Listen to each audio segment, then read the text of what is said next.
I'm at yet another wedding, observing a friend utter their vows. The phrase "zero" echoes, and an unsettling thought creeps into my mind. I'm aware of the statistics, I've heard the anecdotes, and I've witnessed the struggles of my divorced acquaintances. Wait, am I divorced myself? How many times exactly? If so, then I possess a certain insight that few are willing to discuss. I understand the underlying reasons why a growing number of men are choosing to remain single, a phenomenon unprecedented in human history. It's not due to an inability to find a partner. Rather, it's because they've uncovered a grim truth, one that would deeply disturb anyone still clinging to romantic ideals. Friedrich Nietzsche, the philosopher renowned for his unflinching examination of humanity's darker realities, would have instantly recognized the current societal trends. He dedicated his life to exploring control, dominance, and the path to genuine liberation. What I'm about to unveil are the 7 stark reasons why intelligent men are increasingly opting out of romantic partnerships entirely. These are truths so stark and honest that many are unable to confront them. By the conclusion of this discussion, you'll grasp why choosing a solitary life isn't a surrender on love, but rather an awakening to actuality, and why Nietzsche might consider these men the most sagacious of their era. Before delving into these unsettling insights, it's crucial to understand a key aspect of Nietzsche that fundamentally alters perspective. He wasn't a bitter recluse incapable of attracting women. He received marriage proposals and experienced love. He had opportunities for conventional relationships, but deliberately chose a different path.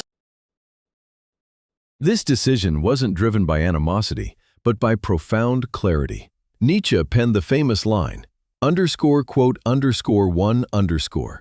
However, he also grasped a more somber truth.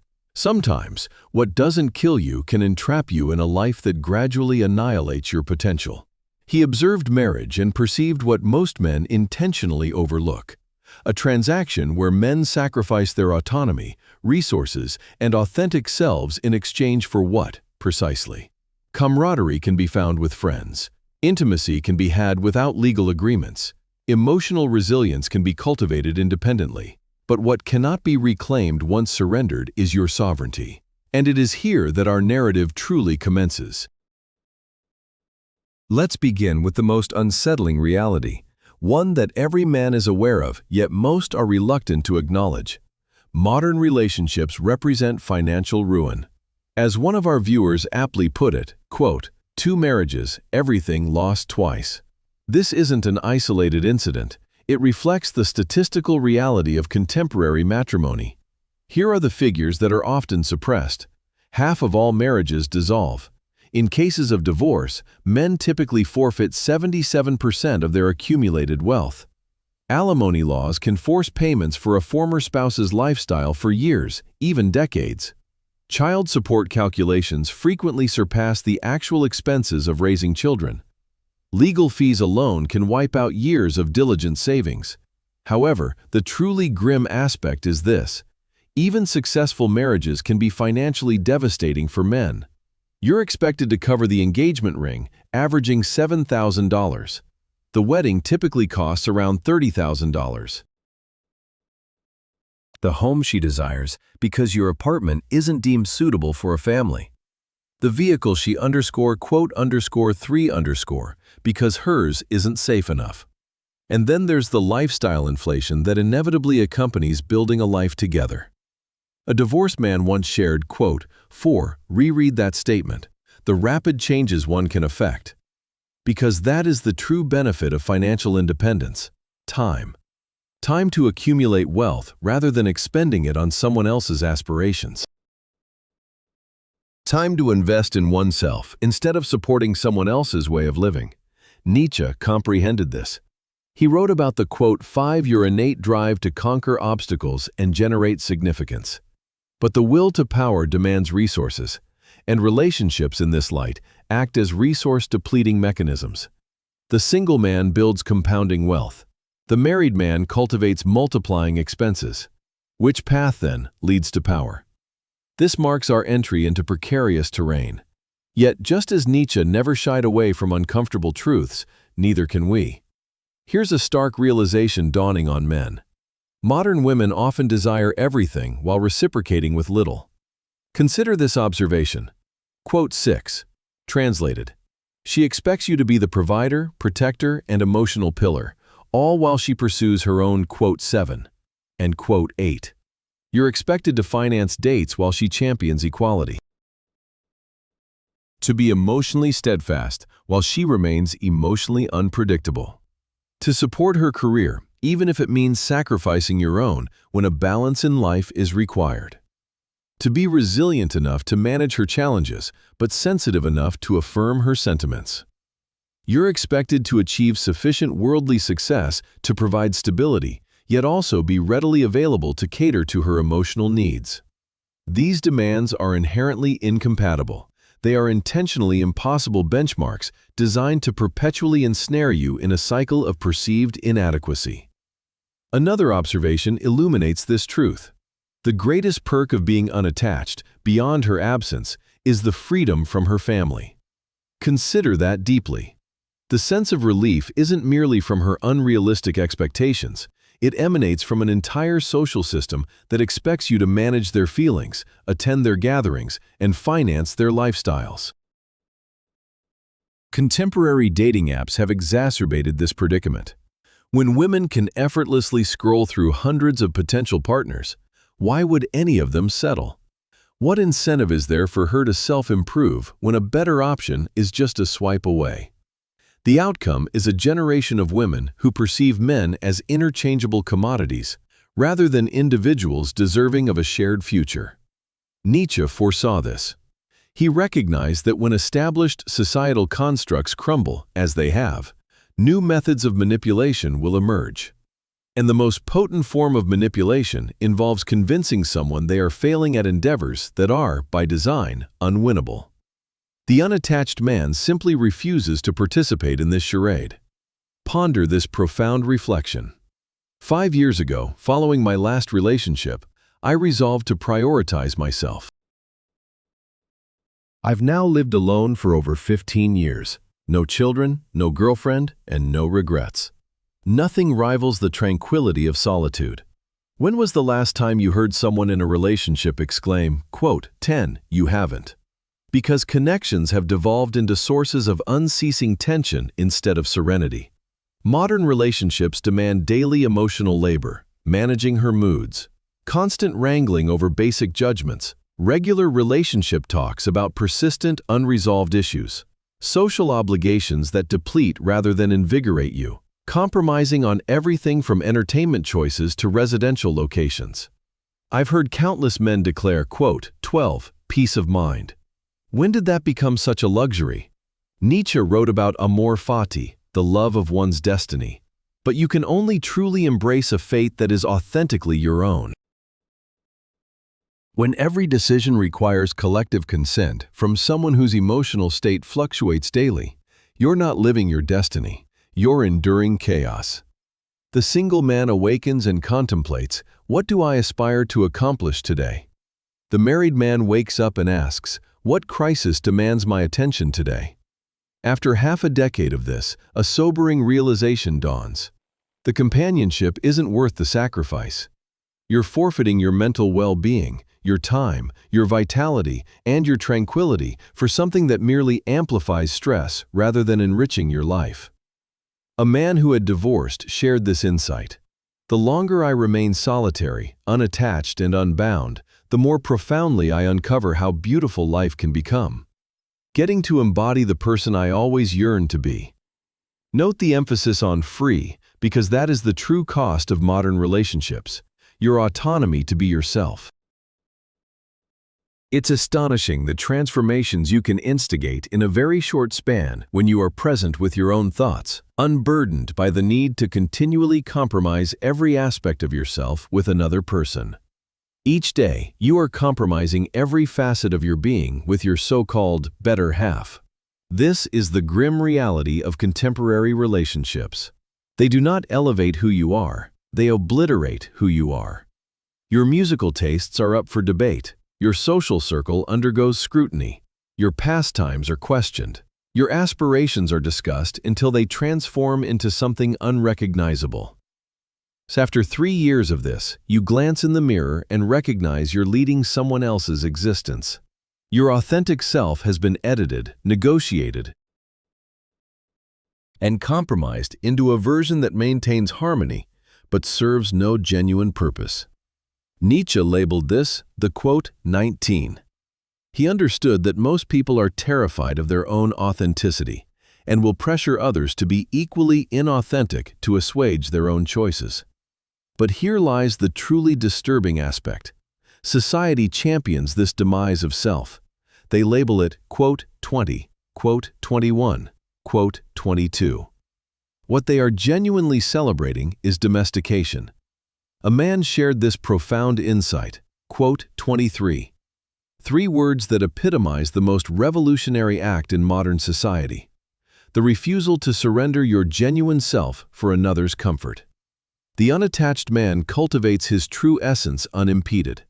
The married man develops a diplomatic rendition of himself that prioritizes relational harmony over personal truth. Which man, in your estimation, creates something genuinely significant with his life? Here's a comment that lays everything bare. Quote, 26 years, more than 2 decades.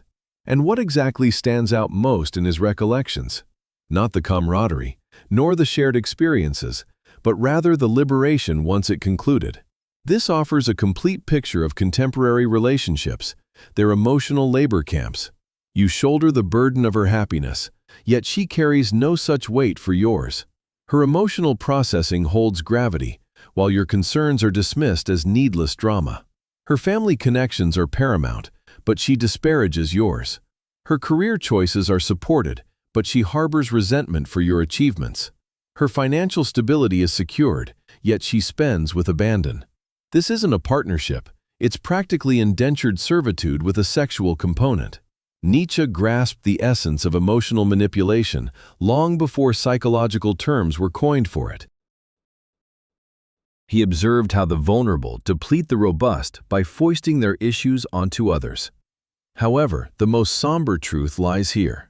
Modern women have been conditioned to believe their emotions are men's responsibility to manage. Feeling down? That's his role to rectify. Insecure?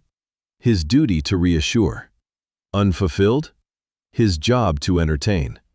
You transform into a constant wellspring of emotional support for someone who offers nothing comparable in return. Some men mistakenly believe that avoiding marriage leads to solitude, but in reality, the opposite is often true. Men are now openly acknowledging this harsh reality. Paradoxically, more married men experience loneliness than single men. Consider that. You can be in a union and still feel isolated, but when you're unattached, no one is constantly sapping your emotional energy. The unattached man's feelings are his own. He processes, learns, and strengthens himself through them. A committed man's emotions are filtered through another's demands until he's uncertain of his genuine sentiments. Which individual grows more adept at understanding emotions over time? If you've navigated the dating scene within the last 10 years, you're aware of this reality. The system is fundamentally skewed against men. Dating applications grant women an endless array of choices while obliging men to vie for meager attention. Social media fills their imaginations with fantastical, non-existent, perfect relationships. Contemporary feminism indoctrinates them into believing they deserve everything without having to give anything back. The consequence is a generation of women who perceive men as amusement devices, expected to deliver excitement, affirmation, and resources on command. A friend once recounted a story about a divorce lawyer whose client divulged something unexpected. Quote 25. Do you recognize what he was depicting? A state of flow, a creative breakthrough, the kind of intense productivity that's impossible when perpetually managing another's feelings and expectations. Contemporary dating culture not only squanders your time, but also splinters your focus, preventing you from engaging in the profound work that generates true worth. You're expected to exchange constant texts throughout the day, disrupting your concentration. You must devise imaginative dates, siphoning mental energy that could be spent on personal objectives. You contend with her social media jealousy due to the existence of other men. You vie with her boundless options while pretending you're exceptional. The psychological toll is devastating. Your self-worth becomes tethered to someone else's ever-shifting approval. Nietzsche cautioned against this, labeling it slave morality, gauging oneself by external validation instead of internal benchmarks. The unattached man cultivates his own criteria for accomplishment. The man in a relationship becomes reliant on metrics established by those who don't even respect him. Which individual constructs something enduring? Here's the ultimate grim reason, and it's the one that shatters the entire social narrative surrounding partnerships. Imagine being married for 15 years, only for your spouse to begin despising you. Now, read this comment. Quote 26. This demolishes the foundational fear society exploits to coerce men into relationships, the dread of dying in solitude. Yet, here's the bleak truth. Most married men are already experiencing a slow, solitary demise, day by day, within relationships where they feel unseen, unappreciated, and undervalued. They are perishing in marriages where they are merely providers, not equals. Automated teller machines, not human beings. Problem solvers for everyone else's existence while their own aspirations wither. Nietzsche famously asserted, quote 27, however, modern relationships are no longer even fundamentally about companionship. They revolve around reciprocal usefulness. What assistance can you offer her? What can you supply? What difficulties can you alleviate? When your usefulness wanes, the union dissolves. Nevertheless, the legal and financial obligations persist for years, even decades. The single man confronts mortality with the knowledge that he lived authentically. Every decision was his. Every achievement was earned. Each setback offered him a vital lesson. In contrast, the married individual approaches their demise, pondering what could have been achieved had they not committed 3 decades to managing another person's existence. A man who remained unmarried his entire life articulated it perfectly. I'm 65 and have been single throughout. This was partly by design, partly due to rejections from women I attempted to connect with. In my later years, I hold no regrets about this outcome. This absence of regret stems from an insight that married men often lack. Purposeful solitude outweighs companionship devoid of respect. Nietzsche provided a framework for comprehending these profound motivations, distinguishing between master morality and slave morality. Slave morality posits, I rely on another to complete me, affirm me, and imbue my life with significance. Master morality declares, I forge my own purpose, construct my own domain, and become my own wellspring of strength. Every justification we've explored embodies a decision between these two philosophical stances: financial autonomy versus fiscal subservience, inner tranquility versus perpetual emotional labor, genuine self-advancement versus diplomatic self-effacement, creative concentration versus fragmented attention, and intrinsic validation versus addiction to external approval. Men opting for singlehood aren't shunning love. They are prioritizing self-love over self-destruction. They are choosing autonomy over subjugation. They are embracing creation over compromise. As a 41-year-old man aptly stated, never live for a woman. Eventually, she will disappoint and reject you. Be kind to yourself. This reflects not cynicism, but wisdom gained through experience. Nietzsche grasped a truth society desperately wishes to conceal. Exceptional men have historically remained unattached during their most productive periods. Consider Tesla, Newton, Beethoven, Leonardo da Vinci. These individuals did not sacrifice their potential to cater to another's emotional demands. They chose excellence over partnership, and the world profited from their selection. You possess the same choice. You can adhere to society's prescribed narrative, find a partner, settle down, and shrink your ambitions to a manageable size.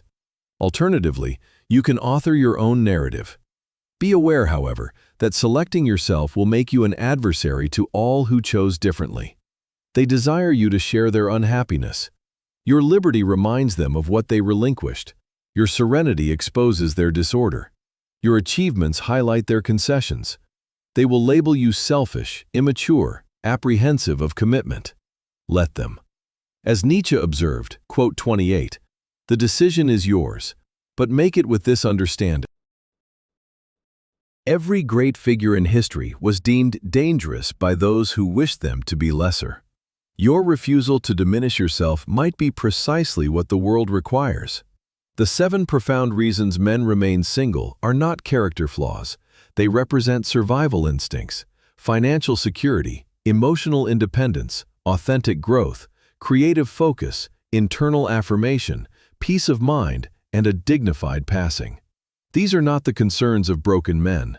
They are the priorities of men who comprehend their worth. Society fears these men because they reveal a terrifying truth.